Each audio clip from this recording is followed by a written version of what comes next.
Head and neck cancers involve surgery. Head and neck cancer treatment, to be very precise, involves surgery, radiation and chemo. Once you operate the neck, in the head and neck cancer part, the drainage of the lymphatic fluid, which is a fluid which is released into surrounding tissue by the cell, which also consists of the waste matter, and that has to be drained via lymphatics into the blood, into the heart and out. If I remove this drainage pipe, it will lead to accumulation of fluid. बहुत आसान तरीके से बताऊंगा. अपने घर पे एक pipe होता है जहां से पानी जमा होता है, पानी आता है जो टंकी से जुड़ा हुआ है. अब ये अगर पाइप चोक हो गया, अगर नल पे यहां पे चोक हो गया और ऊपर से टंकी में पानी भरा, तो इट विल ऑलवेज ओवरफ्लो. कुछ इस तरह का होता है लिम्फेडिमा में कि there is overflow from the टंकी आउट इनटू सराउंडिंग टिश्यू.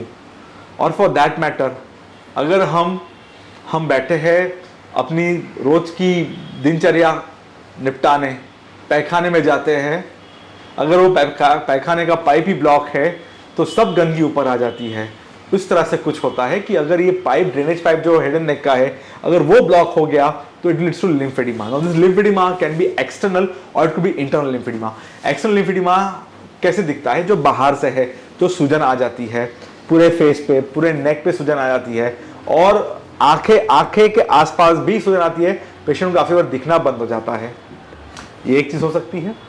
या फिर internal lymphoedema, which is when you have edema of the tongue, you have edema of the palate, you have edema of the posterior wall of the oropharynx, where it leads to the food pipe. So if there is external edema or internal edema, it's going to be equally discomforting. Very rarely you require tracheostomy to be done. Now, how do we manage that? We have a specialist for that as well, a lymphedema specialist. But if not, एक बहुत आसान सा तरीका है.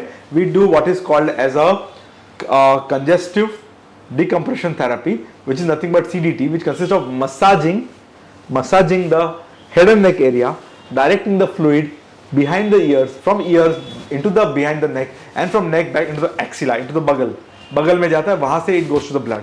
So congestive decompression therapy followed by, or before that and after congestive decompression therapy, you apply a tight bandage, and this is how it is going to take care of it. अगर ये edema कम हो जाता है तो उसमें जो healing, जो untoward होता है, जो खराब हीलिंग होता है, वो नहीं बनता है. इन अदर वर्ड्स, अगर जबान पे एडिमा आया है, if it is not going to move, it is not going to help you swallow और speak. So you don't want lymphoedema to accumulate and cause fibrosis. Fibrosis यानी क्या? कि जबान स्टिफ हो जाती है. अगर आपको वो नहीं चाहिए, यू वांट जबान to be very flexible, you have to take care of lymphedema very actively. Again, a very neglected topic. People don't understand how to manage lymphedema. It has to be recommended to all of them. To know more about lymphedema, please do visit my website. You have a lot of information on it, how to go ahead and manage that. Thank you so much.